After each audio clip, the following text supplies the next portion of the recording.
I want to thank everyone for making the effort to be here today in this virtual way to help us remember and celebrate everything about this woman we loved and my grandma, Gladys Mary Mabel Laverty. Many of you may know this already, but Grandma did not want a funeral. She just wanted us to get together and celebrate her and laugh and maybe cry, but not too much. We don't need to go over the top. She thought the big party that we had for her 100th birthday was a good enough send-off, I think, that it should suffice. And I have to admit, it was a worthy celebration of her life. I think everyone should be so lucky as to have a chance to see just what an impact your life had on the lives of so many. But somehow after she died, it seemed like there was just this empty place she once filled as our matriarch. And my hope is that this time together today, where we can pay tribute to who she was and everything she meant to us, might somehow fill that hole and ease our communal grief.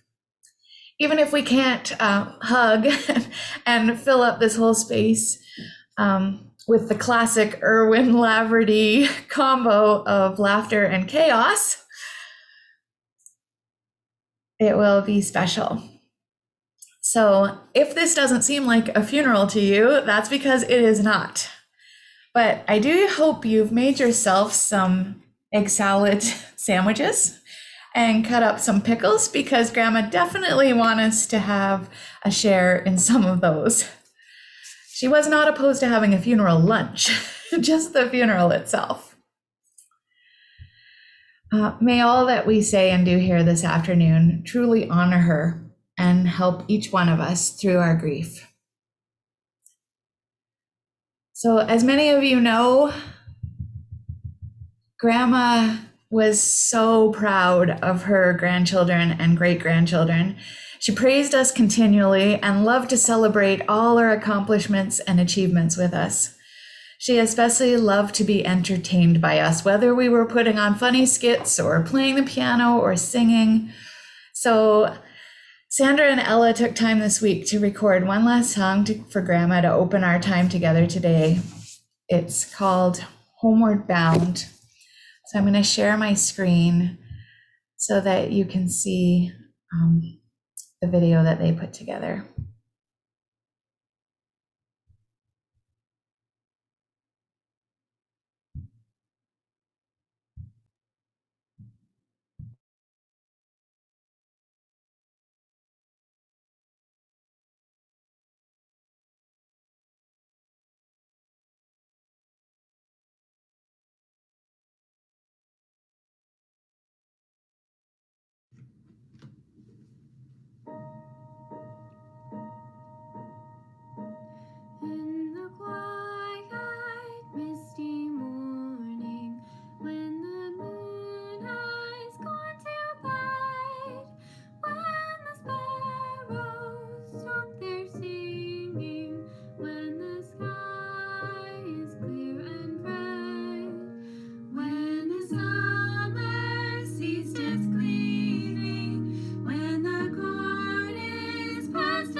If you ask me, my grandma Laverty had a life fit for the movies. I think my impression of her as a movie star can be traced back to the photo she used to keep on the dresser beside her sewing machine in the corner of her spare bedroom where we slept whenever we visited Grandma and Grandpa at Cashy Lake. "Who is that?" we each asked in turn, filled with wonder, sure we were looking at someone famous, never quite believing when the cousin beside us, already in the know, told us it was Grandma. When did Grandma have brown hair, for one? She'd be the first to tell you, not for a long time, causing all of us grandchildren to worry that we too would have white hair by the age of 30. It wasn't just the picture that had me convinced she was a movie star, though. You see, my Grandma Laverty was elegant. She had perfumes and makeups galore, a delight to any young granddaughter, and you only had to see her ready for snowmobiling, which she did into her 80s, with her one-piece snowmobile suit topped by the pièce de résistance, her fur-covered snowmobile helmet, to know she was a femme fatale. James Bond, be warned, she wore lipstick under that helmet. And while our moms were casual with shorts and t-shirts, standard wardrobe for cottage life, Grandma was a different era. She wore slacks and blouses on the daily, matching track suits were in fashion, and her bathing suits were always fancy with a cover-up for swimming. Her motorhome with its swiveling chairs and bed over the driver's seat we loved to play in and travel in when we were allowed to borrow it for a trip to Florida when I was 5, was called the Empress. And I was pretty sure that was because she was an empress. To seal the deal, her glossy brown luxury automobile named Charlie talked. "A door is ajar," he'd let us know. And Grandma even made picking worms from the dew-covered early morning grass and running around in the rain seem glamorous. It was only later, as I heard bits and pieces of the story of her life unfold, that I realized just how movie-worthy her life was. The story of her very birth would have made a perfect addition to the movie When Harry Met Sally, for one. You see, Gladys Mary Mabel Irwin was brought into the world on June 29, 1919 in Kleinburg, Ontario, by the very same midwife who just 3 weeks earlier had delivered her future husband, Alan Burns Laverty, up in Reddickville. The way the story goes, it was only when she went to help her bachelor brother keep house. Heber had bought farmland up in the Reddickville area that their paths crossed at a baseball game. Not unlike how my own parents met years later. That's what you do in Honeywood. The rest I thought was history, which would be enough to be written into any meet cute. But on her 100th birthday, when asked to name who was all leaning up against the car on her parents' lawn in Nobleton after a Sunday picnic, she suddenly revealed that the gentleman standing beside Grandpa was actually her other suitor, and that it had been a little awkward when they both showed up that day. Oh, the drama. Perfect plot twist for any romantic comedy. I guess it was my grandpa's height and good looks that sealed the deal, as she often remarked how tall and handsome he was. They had many great years on the farm on what was then Highway 24 south of Reddickville, before passing it on to their son, my dad, and moving back to her old stomping grounds in Nobleton. She told the reporter that covered her 100th birthday party that farming's a good life. You always accomplish something every day.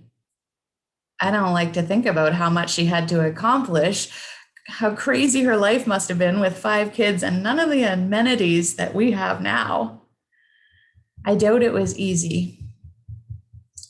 But most of my memories of my grandparents are at the cottage, where they built on the same lake that her family cottage was and still is, and then later built the cottage across the bay that they would retire in. They were just an amazing pair, both embracing life and living it to the fullest. I don't remember a dull moment in any house they were in. Together, they were the life of any party and then ready to plan the next one. It was such a huge loss to her life when he died not long after their 40th wedding anniversary. I'll always remember the laughter and joy that filled the air that night and the feeling of happiness that filled my heart on our drive home. It was only after Grandpa died that I truly came to understand just how strong, just how amazing, just how resilient my Grandma Laverty truly was. Wonder Woman couldn't hold a candle to her, all while being absolutely soft and squishy and the best cuddler in the whole world. She didn't let Grandpa's death keep her from living and doing the things she loved, even when they were the things they had always done together. She kept right on curling and snowmobiling, sitting out on the deck in the sun or around a good bonfire for a corn roast. She was strong enough to push her way into our lives as teenagers, no matter how actively we might try to push her away. You knew she was checking up on you through her binoculars, and it got to be a bit of a running bet in our family to see how long it would take Grandma to call after our car arrived at the bottom of the driveway at the 7Ls. Many times, the phone would be ringing before we even had the key in the door. Her love was a strong love. I'll never forget the time she jumped in her little boat and raced across the bay to 7Ls to tear a strip off of me for doing crazy donuts around the middle of the bay in our little boat. Did I think she wasn't watching? She was always watching. Although one time when she kind of came into our lives, she got a little bit more than she bargained for. She came back to Honeywood to stay with us for a couple of days when my dad was hunting. Unfortunately, we were set upon by a freak ice storm, which cut the power and made the roads home impassable. And she was stuck with us because even after the roads were cleared, we'd convinced her to park in the garage so her car wouldn't get any ice on it. And guess what? Automatic garage door openers don't work without power. None of us knew how to open it manually. I mentioned my dad was hunting, right? She was stuck in that house with 3 teenage girls and her daughter-in-law, beloved though my mom was, for a week with no power. We were on a septic system. That was it. She vowed never to stay overnight in Honeywood again, and she kept that promise. That was when I found out my grandma never really appreciated the wind and blizzards that our area of Highway 24 was famous for. Whatever the situation, though, she always wanted the best for everyone in her family.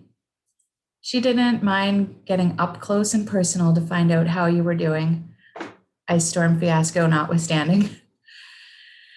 She also rather enjoyed doing the unexpected to make you laugh and has been known to tell the odd crude joke to put a person at ease. And the great thing about Grandma was she not only wanted to know everything about you, she was someone you could go to with all the things and all the feels. She was strong enough to take it all your pain, all your worries, all your joys and sorrows, all your troubles and tribulations, and somehow give you some of her courage, her strength, her wisdom, her excitement, her understanding, and her support, whatever it was you needed. If she hadn't been in your shoes herself, she could recall someone who had been, or have a pithy saying for your situation. Life is like a box of chocolates was Forrest Gump. But in the Gladys Laverty version of the movie, it was life is what you make it, and make the best of what you have. And if that didn't work, she gave us a damn it doll. Each of us with our name on the little card she wrote on it. It says, when you want to throw the phone or kick the deck and shout, here's a little damn it doll you cannot do without. Just grasp it firmly by the legs and find a place to slam it. And as you whack the stuffing out, yell, damn it, damn it, damn it. Because, sometimes life just requires that. Everyone who knew Grandma knew just how amazing her memory was. She could remember who gave her that teacup as a wedding shower gift in 1942, and when she made the dress for Aunt Donna that she was now adding to a quilt for Darcy.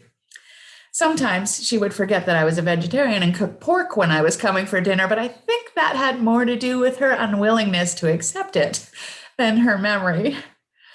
And when it came to cards, she was a shark and could pull the most unlikely wins out of a hat, it seemed. Right up until she was 99, we would always have a game of bid euchre when we visited her at the manor. She taught all my kids how to play, so we'd have enough to play around the table. And I know how much she enjoyed all the ride card parties over the years. Luckily, Grandma gave us all so much to remember her by. It's a good thing because I'm not sure if any of us inherited her steel trap memory. I know I didn't. She made us all a quilt and an Afghan for all of her grandchildren. First, just for the girls, but she had to scramble to make a few more when she realized her grandsons wanted them too. What, was she being sexist? Her plan was to give them to us as wedding gifts, but she had to change that when she realized times are changing and some of us might never get them if that was the criteria. So she adjusted. Even as she held on dearly to her hope that we would one day all marry, I think because of how much fullness her own marriage and family had brought to her own life, she couldn't help but pray for the same for each of us. And pray she did, each and every night, for all of her loved ones by name, a practice that helped her get through hard times, like the death of Aunt Donna and Daryl and Alex.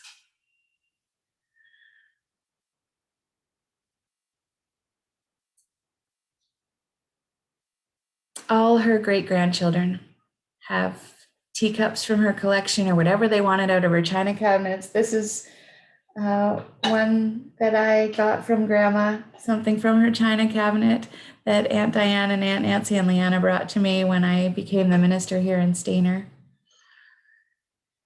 She went around, and put names on special items that we wanted, so there'd be no fighting when she was gone. Did I mention she was very wise? I'd love to hear after this what each of you has to remember her by. Perhaps, though, the most movie-worthy part of my grandma's life was the way she continued to learn and grow and get better with age. Even as her hearing failed her, she listened to her mouthy, opinionated children and grandchildren and then great-grandchildren tell her just how to get with the times. And then she did, while praying all of us could live simpler lives, mind you. And please know I'm not talking about getting email or Facebook, which didn't take, no matter how we tried, but a deeper change to be more understanding and tolerant, loving and patient. She truly believed in the importance of learning something new every day and told me once if she couldn't learn something new, she might as well be dead. She broke the mold of how the elderly are portrayed in movies as stuck in their ways, even while maintaining her stubborn streak. I know that each of us here today has so many memories of Gladys Mary Mabel Laverty. mother, grandma, big grandma, aunt, cousin, friend, and neighbor, and that I've definitely gone on long enough. So I hope that your memories will continue to encircle you and support you, just like the orange belly band she used to wear so she could float around the lake. And may they bring us peace and joy in all the days to come. We may not have a movie of her life, but we give thanks that we knew her for as long as we did and were loved by her as well as we were.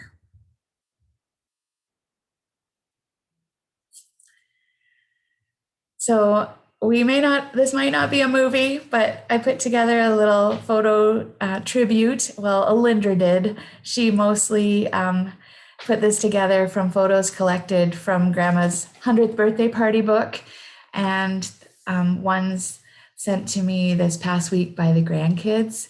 And there's photo evidence in there of the amazing ski helmet. You can see if you can find it.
So now I'm gonna share the floor and ask Angie, Aunt Myrna's daughter, to unmute herself, and I'll see if I can find her so I can spotlight her. And she's gonna share some of her memories of Grandma.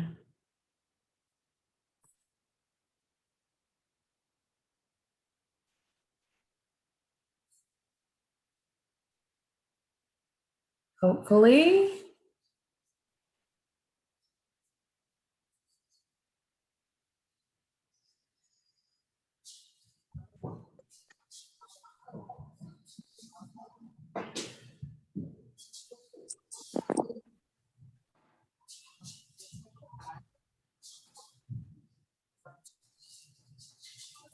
Did I spotlight the right one? Is that where Angie is?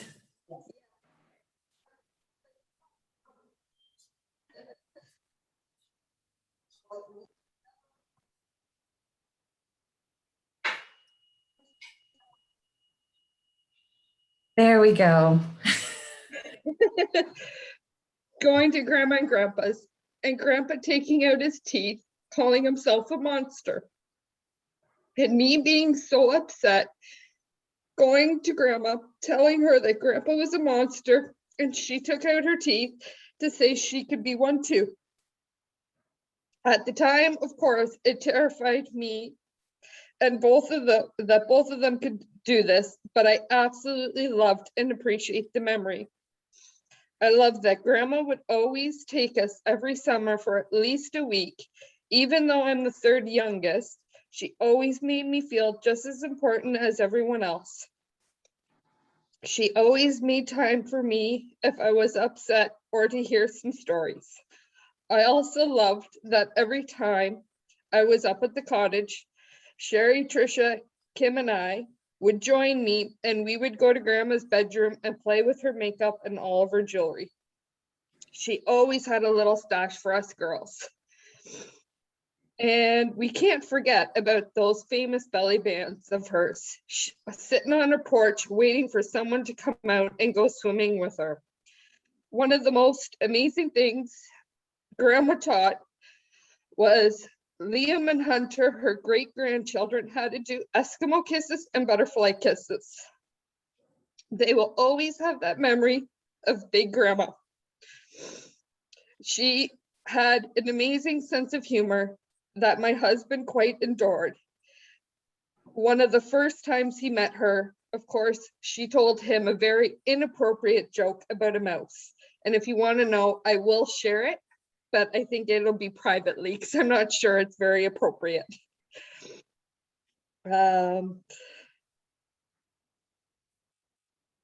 Needless to say, Grandma was definitely one of a kind.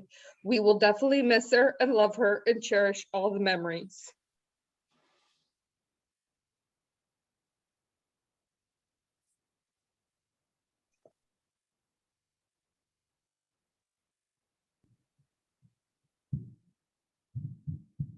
Thanks, Angie.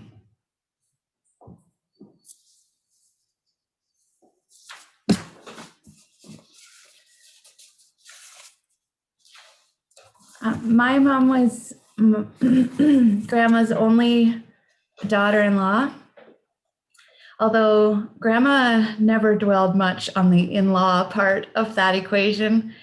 And I'm gonna ask her to unmute herself now. She wanted to share some of her thoughts today.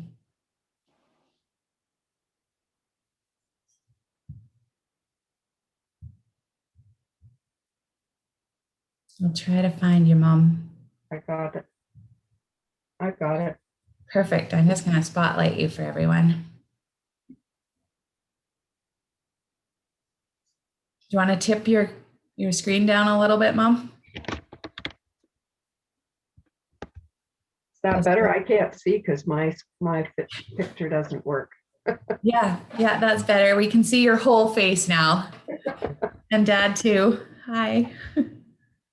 Well, as Jen said, she was the best mother-in-law, and I have many, many memories. One of them that I'll share is from a long time ago, just before Glenn and I were married. the community in Honeywood had a bridal shower. And being a nursing student, I didn't have a whole lot of nice things. So she took me into Hazel's Ladies Wear in Shelburne. Some of you will remember Hazel's, and bought me a skirt and blouse to wear for the bridal shower. And that was just the kind of person she was.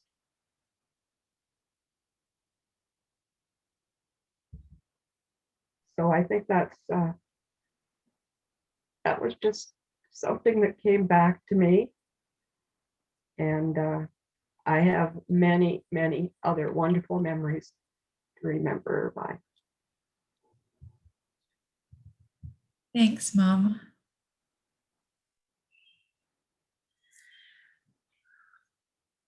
At Grandma's party, and really every time we visited her at the manor, my son Colin would sit down and at the piano and play a little something, much to Grandma's delight, and he's agreed to play for her again today.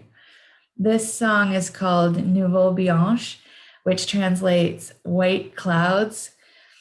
And as we listen to it, I just invite you to imagine floating around in the lake with Grandma, looking up at the white clouds. She loved to do that, and picture what images she might see there.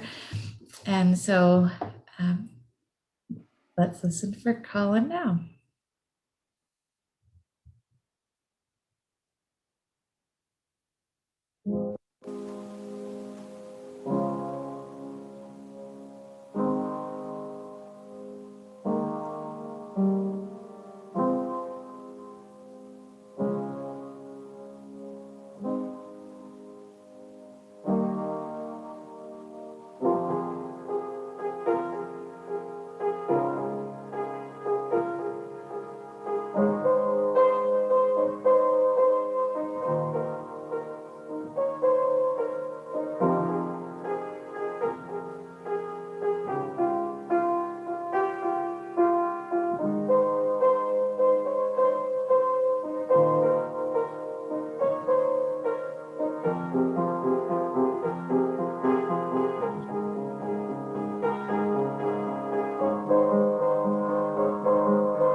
Thanks, Colin. For those of you who don't know, that's the old Irwin piano that's now at our house. I also have Grandma's piano that she bought when Dad was a little boy, and she always wanted music to be part of her kids' lives. And so she bought a Bell piano that I have in Saskatchewan, but it was too fragile to move. So we managed to get this another old Irwin piano that's getting lots of use here at our house. So every time we play it, we think of Grandma's family. Aunt Diane's oldest daughter, Shana, is going to share in paying tribute to Grandma today, too. So I'm going to ask her to unmute herself, and I'm going to try to find her so I can spotlight her.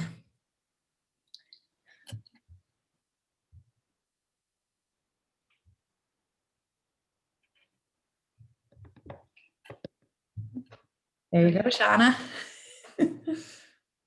Thank you. Thanks for my help from my son Ian. Good afternoon, everyone. I'm actually joining you all from Calgary today, so I live kind of across the country. In the days after my grand passed away, I noticed many posts on various social media sites from friends and family around the globe. And for someone who was born in 1919, the fact that she was being honored via internet and social media is something indeed. The post made me reflect on how many lives she's touched, and I would like to share a few of the posts that I read. So the posts are, Aunt Gladys was a commanding leader as I think back to her early teens, or back to my early teens. Aunt Gladys was an amazing person, so many memories. She was in many of my favorite memories. She was a lake legend and will never be forgotten. She was a wonderful lady who had a long and wonderful life. She always will be missed. Aunt Gladys was a true legend. We were lucky to have known her as his great friend for over 50 years. I loved your grandma. She was a real lady. Aunt Gladys was an amazing, feisty woman with the kindest heart. A true lady who was a wonderful matriarch of your family. These comments I choose to share with you because they resonated so much with me. She was a great leader, a true matriarch, and she kept a close eye on everyone and everything. There wasn't much, as Jen mentioned, that my grandma didn't see or know about. In fact, her son-in-laws, who I see all on the call today, often referred to her as the warden. I think she secretly relished that. Our neighbor and great friend on Kashi Lake, Peter Dykstra, loves to tell the story over a few glasses of red wine about on the day that they took possession of their cottage, my gran wandered over, or maybe marched over, to introduce herself and welcome them to the lake. Her sage advice was, this is a great lake to be on, but we are all related, so be forewarned, because we all hear everything. All related? I'm not sure that's exactly true, but once my gran welcomed you, you became family. And what a family, made up of not only first cousins, but second cousins plus third cousins, her beloved nieces and nephews, who I see a lot of familiar names on the call today, great aunts and uncles, more cousins and friends who we called aunts and uncles.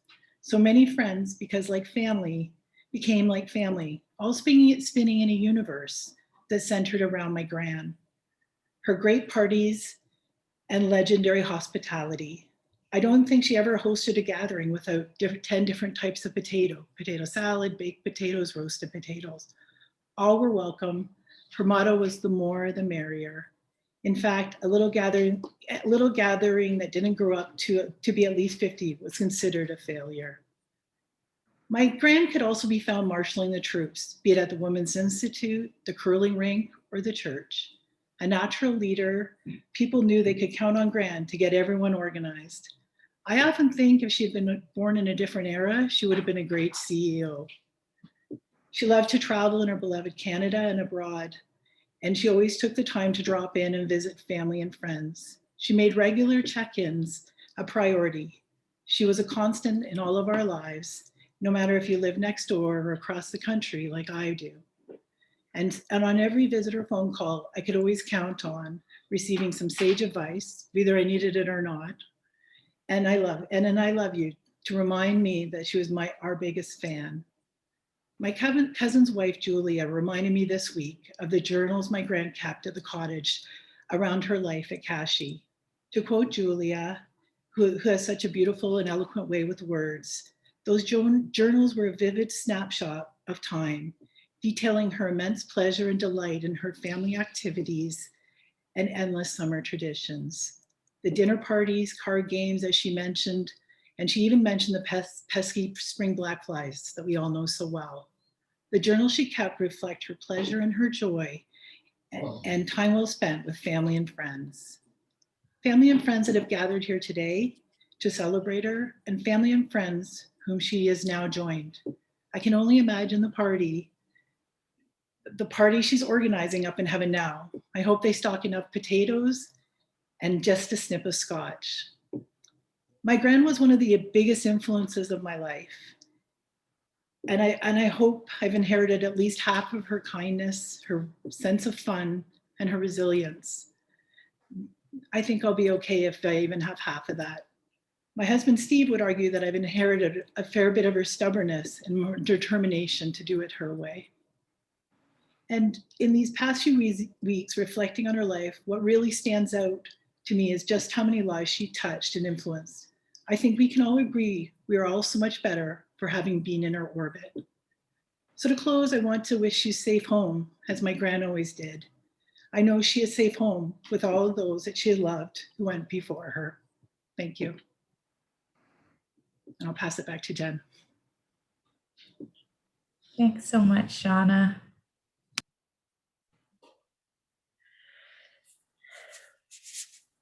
So this is the point in the day where we get to get a little bit crazy, because we'd love to hear more memories of Grandma and what you celebrate the most about her. And if anybody else wants to share a story or their thoughts, I'll ask you to either raise your hand or just unmute yourself and let the chaos reign for a little bit.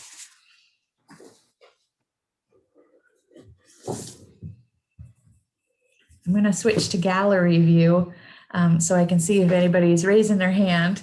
There's a way to raise it virtually, but if you need help getting unmuted and you want to share something, you could also just like give me a wave.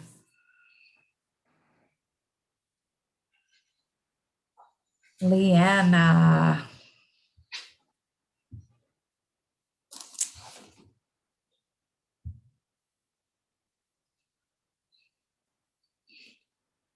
I was very fortunate to have been able to spend a full year with Grandma after I had Alex.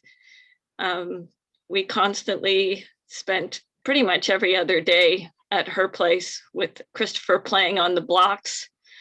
There were just pieces of cut lumber that Papa had cut up and put in a box, but those became racetracks and towers that the kids had such great imaginations and put into all kinds of great treasures. Alex was so fortunate to be able to spend all of that first year with Grandma. And those are memories that will forever be part of me, especially with Alex now passed. So I'd like to just share those memories. Also, one other memory, when we were at the manor and Grandma, we weren't sure if she was going to make it. She was very, very sick. And Mom and I camped out in the inner room, Mom in the chair, and I was laying on cushions on the floor, and Grandma kept saying, "Joe, just go home, I'm fine." And we were so determined that we were going to stay and be with her so that she wasn't feeling alone. And she was just so incredibly determined to make sure that we were at home and comfortable where we should be. But that was just the kind of wonderful person that she was. So those are just a couple of memories that I have of Grandma. She was a wonderful lady, so very fortunate to have been able to spend so much time with her, living so close to her. I was one of the luckiest of the grandchildren, and my children were so fortunate to be able to have coined her Big Grandma, and that carried on throughout all of the great grandchildren. So thanks, Jen. Back to you. Thanks, Leanna.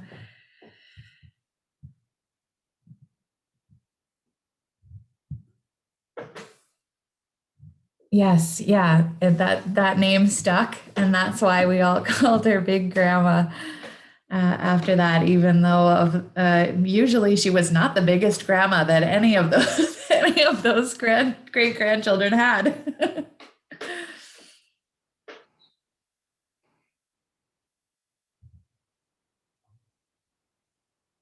So if anybody else wants to share, just feel free to unmute yourself or raise your hand so I can. Sorry, and the name Big Grandma was because Christopher couldn't pronounce great at the time. So instead of saying great, he had to say big. So that's how it came about. Yes. Mary Elizabeth, do you have your hand up? Oh, sorry. I accidentally asked you to unmute just as you were unmuting yourself. Okay, well, Jim unmuted me. I've never Zoomed anything before, so this is my very first time. I don't know where to start at all, and I hope I don't talk too long about after my mom. She was the most important woman in my life. And I saw so much of Aunt Gladys when I was a little girl with Donna. And Donna and I were just buds. We were buds. We were very, very close. I only lived a mile up the road, up 24 highway, the whole time that they lived down at the big house. And it was a very, very wonderful experience to be Aunt Gladys's niece. She was a lot of what I wanted to be like, and she was so kind to me. And I can tell you that road between the two houses was traveled a lot of times by me, because you know why? Aunt Gladys had an attic. And Aunt Gladys had this huge attic, and I never had an attic in my youth. And I thought it was the most magical place to be with Donna. And we'd go up there, and the stuff that was up there, it was fantastic. And so it was like fantasy land for me before Disneyland ever came into being. And we would go up there and play endlessly. And we played everywhere. We played in the barn. We just played everywhere. And we were very, very close. She was born in April and I was born in September. I believe that's how it went. And there was only, as I said, the mile between the two places. And when Dad and Mom went away and didn't have a babysitter, guess who was asked? And I was always welcomed by Aunt Gladys. And she was just one of the most important people in my entire life. She had such an effect on me. And I later on got to go to the cottage as well. And that was a wonderful experience, is because it was Grandpa and Grandma's lake, as we called it then. And so to go to Donna's new cottage was really exciting as well. There's one thing, I think there's one story that perhaps not even a lot of our relatives know about, and that is that when, I would say that when Aunt Gladys was about maybe 18 or 19, maybe a little bit younger, I'm not sure, she was asked to go from Nobleton, where she grew up, to Honeywood with her two brothers, Dad, Heber, and Doug, Uncle Doug, and to take over the Mortimer homestead. And I think it was something like 200 acres at that time that they had there, where hunters grew up, the Hunter twins and Gary Hunter, and that's where I was born. That was where I was conceived, at least, and that was Mom and Dad's first place they went. I think that's where they lived after they got married. And Aunt Gladys was only, I think, about 17, 18. She and Dad and Uncle Doug didn't have a choice. They were selected by their parents to go and farm make it work. And Aunt Gladys looked after everything to do with the house. She wanted desperately to go to school and to continue her schooling. She was a very smart woman and did well at school. And one of the things that makes me very sad, other than the fact that obviously she's gone, is that she wasn't allowed to go to school, unfortunately, because she was needed to look after her brothers, it was thought, and I didn't think that she could look after both and go to school at the same time. And of course, Honeywood School, continuation school, was just down the hill and down the road. Anyway, that was a sadness in her life, which she shared with me many years later, and with not a few tears about that. And I think it's just something really important to know about Aunt Gladys. She had to deny herself in those years, and it's a very poignant story about her that shows you the breadth of generosity of spirit that she had, that she gave that up to do so. And and the three of them did an incredible job of looking after that farm that was their grandparents' farm. So that's one of the stories that I think has not been shared about Aunt Gladys. I don't think many people know that, and that's why I wanted to tell you that. And the other major memory I have of Aunt Gladys is that she had not been well in the early 50s. There were a number of reasons for that.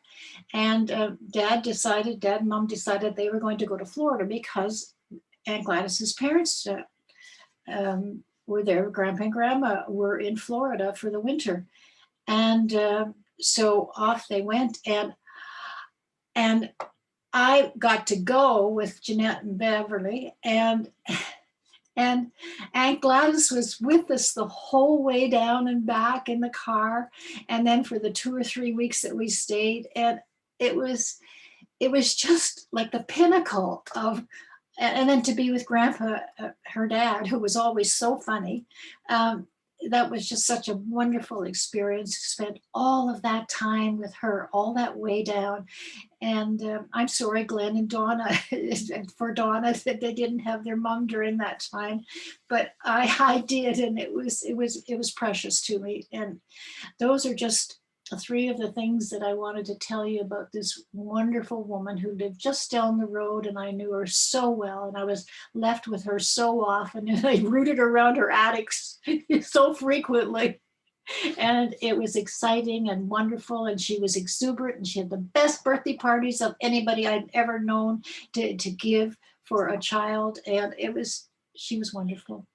And I'll give the time up to other people to share the memories, but I feel so lucky to have had her in my life. Thank you so much, Mary Elizabeth. I know that attic as well. As a child, that attic was a great one. Okay.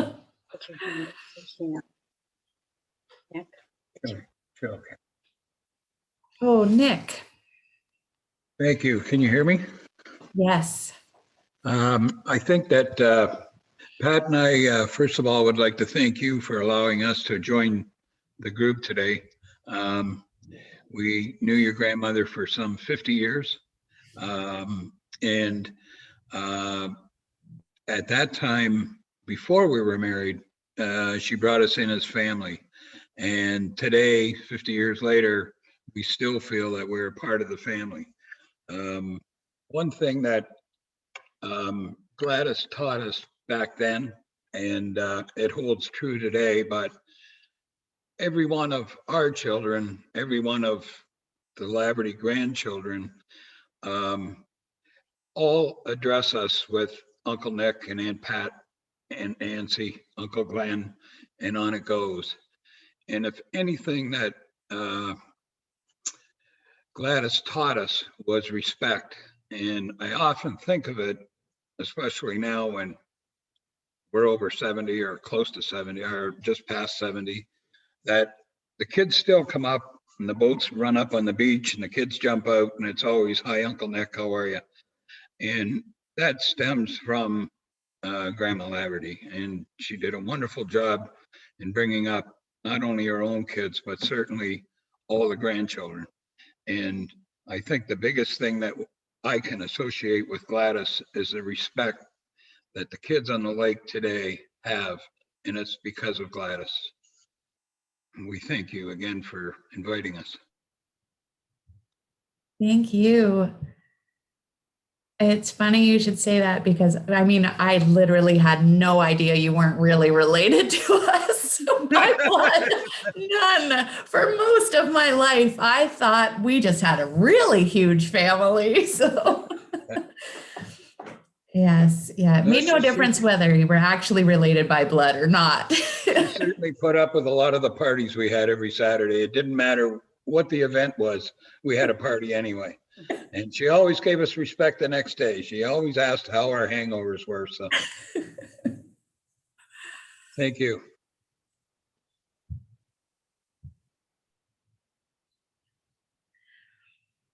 Okay, so I'm just kind of scanning around to see. Okay, I see Mark B.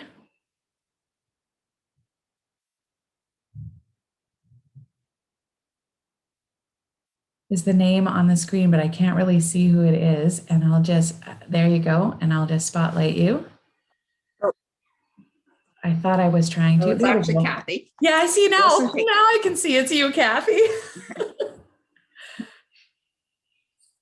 Well, we're actually doing maple syrup. So I just came into the house and I'm enjoying your service of celebration. Aunt Gladys would be very pleased.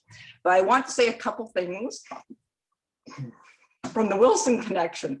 And when we think of Aunt Gladys, she was sweet in many ways. But one of the sweetest things about Aunt Gladys that my kids and Betty Ann's kids remember fondly is our canoe trips across the lake.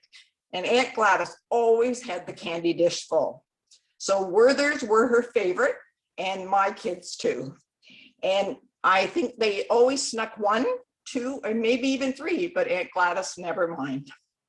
She loved having our children over there, and she knew everyone by name. And when we'd visit her at the manor, she'd ask how everyone was and knew of them all, just as she did her great grandchildren and her grandchildren.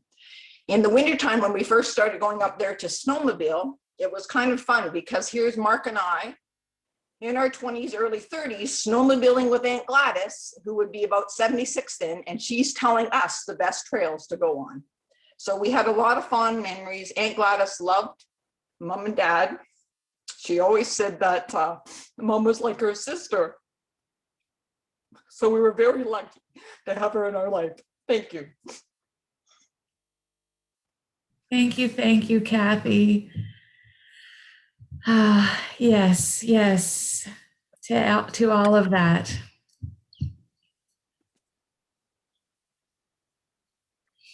Yeah, I'd forgotten about the candy dish. Not really. It was loved by my kids as well.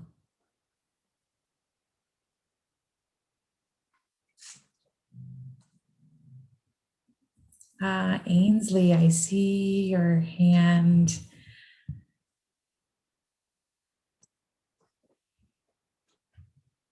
Hello. Hi. Hi. I just want to say, back on Aunt Kathy's, yeah, Brenda and I were just saying here that we got a lot of exercise for one of those Werthers. We'd go back and forth all weekend long just to get a Werther's. Like, yeah, Brenda says, now thinking back, we were kind of greedy because we like to spend the 20 minutes with Aunt Gladys, but we really liked the Werther. So we went back and forth a lot for candy. But I was just thinking with Maren being born, so that would be great aunt. That would Aunt Gladys would be. And meeting Maren for the first time, and she's holding Maren as a newborn. And I kept saying, are you sure, Aunt Gladys? Are you okay? I know how to hold a baby. I know how to hold a baby. And she held Maren for a good 45 minutes and no problem whatsoever at 100 years old. So that was pretty cool. That's very special.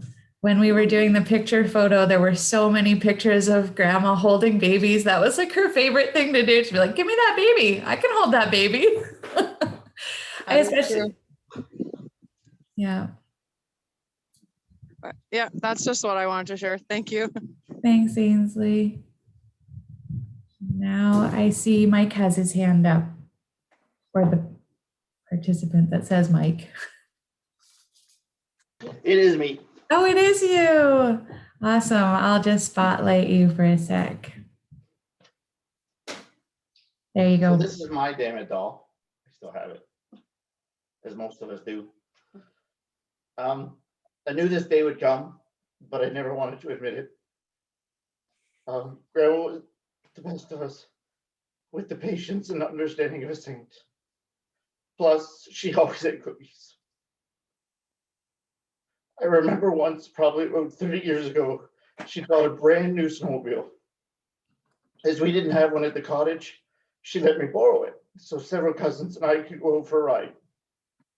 I'm not even sure she had ridden it yet. I was driving through the swamp, hit a big bump, and the throttle actually broke. I couldn't drive it home, so one of the uncles came to tow it out. Can't remember which one, but in towing it back, the steering arm broke. Of course, the dealer didn't have the parts, they were on back order. So it was weeks before they came in. And even though that was a brand new sled, she'd get upset or frustrated. I don't actually believe she knew how to say an unkind word or speak in anger. I know myself that I'm a much better person for her having been in my life.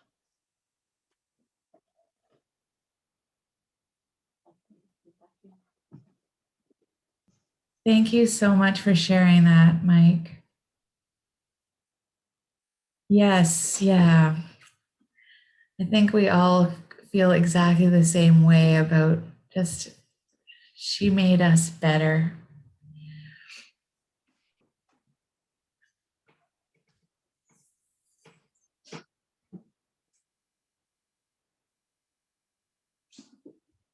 Aunt Nancy, do you want me to unmute you? Yay. Okay, I'll ask you to unmute and I'll give you an Aunt Diana spotlight.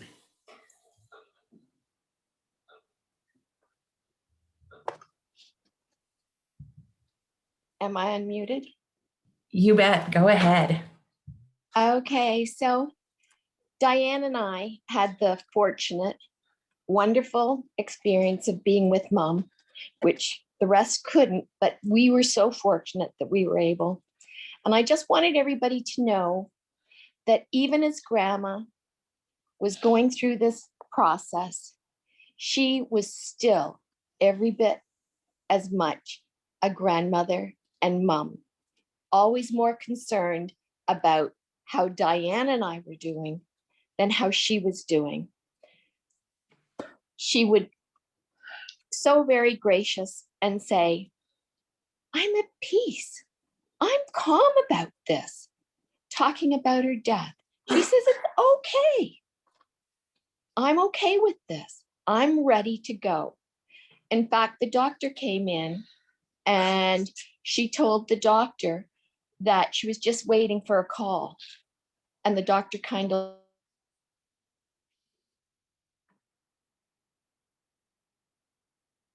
looked at her and Diane explained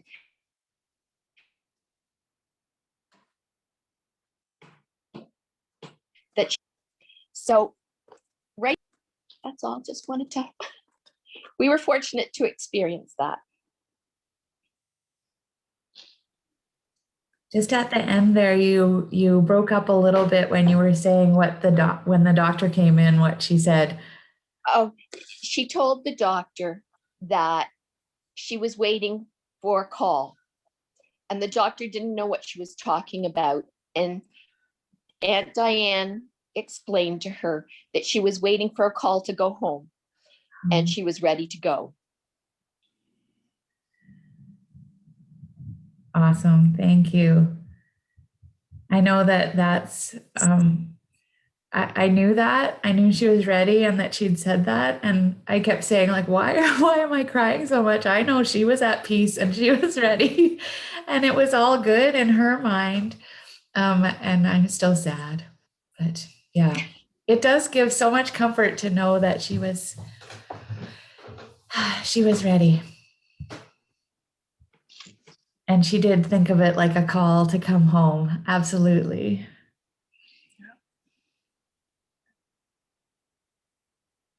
Okay. I don't want to cut anybody off in case anybody else does want to share. But when we were little, I'd have just one last thing before we close to share. When we were little, Grandma had this electric organ in her dining room at the lake. Do you remember that electric organ?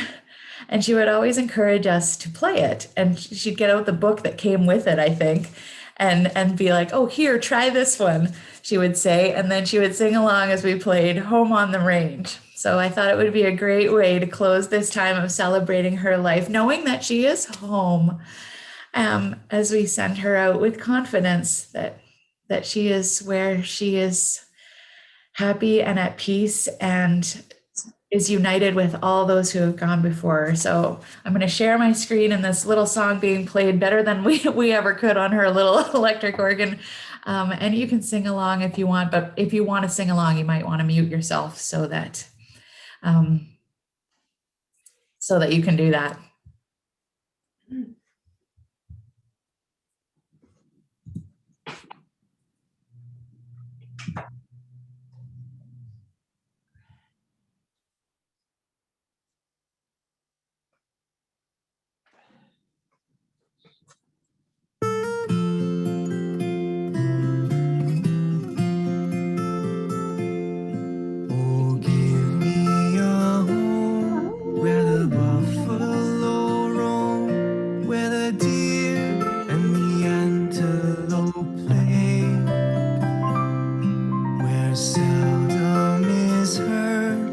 Discouraged